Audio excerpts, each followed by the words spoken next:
കഥയുടെ പേരാണ് പുത്തനുടുപ്പ്. മനുവിന്റെ അമ്മ തിരക്കിലാണ്. നേരം വൈകിയിരിക്കുന്നു. 6 മണി വണ്ടിയുടെ ഇരമ്പൽ കേൾക്കാമായിരുന്നു. എടാ മനുവേ! മനുവിന് ആ അമ്മയുടെ വിളിയുടെ അർത്ഥം മനസ്സിലായി. മനു വീടിനകത്തേക്ക് നടന്നു. ഒരു സഞ്ചിയിൽ നിന്നും തന്റെ പുസ്തകങ്ങൾ എടുത്തു. മറ്റു കുട്ടികൾ പല വർണ്ണത്തിലുള്ള ബാഗുകളുടെ ഉടമസ്ഥരാണെങ്കിലും മനുവിന് ബാഗ് എന്ന് പറയാൻ ഒരു സഞ്ചിയാണുള്ളത്. ആ സഞ്ചിയുടെ പുറത്ത് ഏതെങ്കിലും ഒരു കമ്പനിയുടെ പരസ്യവും കാണും. കുറഞ്ഞ സാധനങ്ങൾ വാങ്ങാൻ വലിയ കടകളിൽ അമ്മ കയറുമ്പോൾ ഒരു സഞ്ചി ചോദിച്ചു വാങ്ങും. മനുവിന്റെ കുഞ്ഞു വീട്ടിലെ അവന്റെ മുറിക്കുള്ളിൽ ലൈറ്റ് ഇടാൻ നോക്കുമ്പോഴാണ് വീട്ടിൽ വൈദ്യുതി ഇല്ല എന്നറിയുന്നത്. മറ്റു വീടുകളിൽ ഒക്കെ ബൾബുകൾ പ്രകാശിച്ചു നിൽക്കുന്നു. വൈദ്യുതി ചാർജ് അടയ്ക്കാനുള്ള അവസാന തീയതിയും കഴിഞ്ഞതിനാൽ ഉദ്യോഗസ്ഥർ വൈദ്യുതി വിച്ഛേദിച്ചിരിക്കുകയാണ്. അമ്മേ, ഒരു വിളക്ക് വേണം, അവൻ അമ്മയോട് പറഞ്ഞു.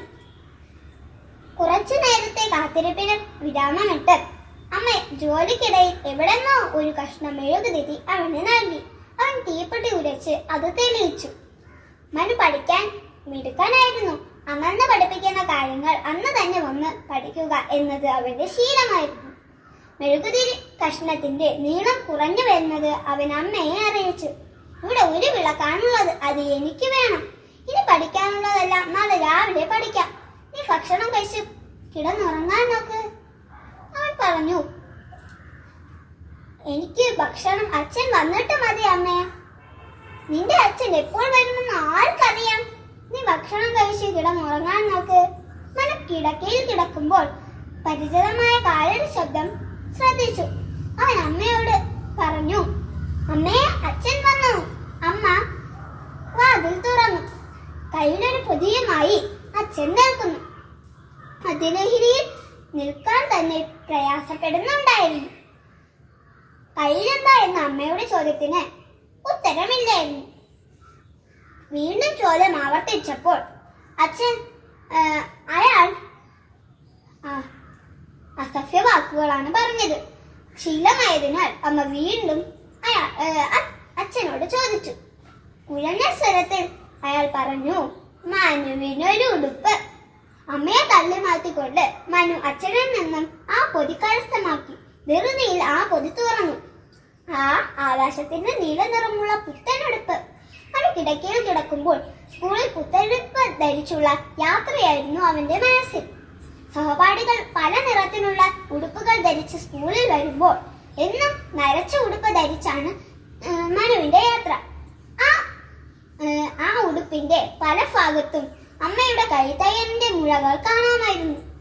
അമ്മയെ ഒരു പുത്തനുടുപ്പ് വാങ്ങി തരുമോ എന്ന് ചോദിക്കാൻ പലപ്പോഴും മനസ്സ് പറഞ്ഞുവെങ്കിലും അതുണ്ടായില്ല. അമ്മ ദിവസവും അനുഭവിക്കുന്ന കഷ്ടതകൾ കാണുന്നത് കൊണ്ട് മനു ആ ആഗ്രഹം വേണ്ട എന്ന് വെച്ചു. അടുത്ത ദിവസം പതിവിലും നേരത്തെ മനു എഴുന്നേറ്റു. മേശപ്പുറത്ത് വെച്ചിരുന്ന പുത്തനുടുപ്പ് കാണുന്നില്ല.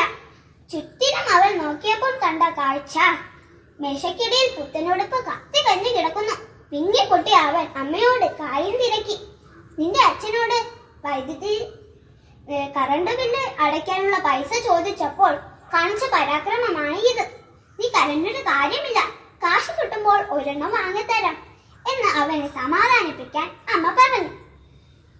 വീട്ടിൽ നിന്ന് ഭക്ഷണം കഴിച്ച് മനു സ്കൂളിലേക്ക് മടങ്ങുമ്പോൾ അവൻ അവനോട് തന്നെ ചോദിച്ചു, എന്തിനാണ് അച്ഛൻ ഇങ്ങനെ മദ്യപിക്കുന്നത്? മദ്യപിക്കാതിരിക്കുമ്പോൾ അച്ഛന് എന്നോട് എന്ത് സ്നേഹമാണ്. ഈ മദ്യപാനം കാരണമല്ലേ അമ്മയുടെ ആഭരണങ്ങൾ വിൽക്കേണ്ടി വന്നത്, അമ്മയ്ക്ക് തൊണ്ടു തല്ലാൻ പോകേണ്ടി വന്നത്, ബന്ധുക്കളും അയൽക്കാരും ഞങ്ങളിൽ നിന്ന് അകന്നു പോയത്. മനു തന്റെ സ്കൂളിലെത്തി ഇരിപ്പിടത്തിൽ ഇരിക്കുന്നതിന് മുമ്പ് മനസ്സുകൊണ്ടൊരു പ്രതിജ്ഞ എടുത്തു. മനുഷ്യരാശിയുടെ നാശത്തിനായി ഉണ്ടായ ഈ മദ്യം എന്ന മഹാവിപത്തിനെ ഞാൻ വെറുക്കുന്നു. മദ്യപാനം ആരോഗ്യത്തിന് ഹാനികരം. ലഹരി വസ്തുക്കൾ ഉപയോഗിക്കരുത് എന്ന് കേൾക്കാത്ത രീതിയിൽ പറയുകയും വായിക്കാൻ സാധിക്കാത്ത രീതിയിൽ എഴുതി വെക്കുകയും ചെയ്തിട്ട് ഇരു കൈകളിൽ പിന്നിലേക്ക് എത്ര നീട്ടിയാലും എന്റെ ജീവിതത്തിൽ മദ്യത്തിനും മയക്കുമരുന്നിനും ഒരു സ്ഥലവും ഉണ്ടായിരിക്കില്ല. ഇത് സത്യം. നന്ദി, നമസ്കാരം.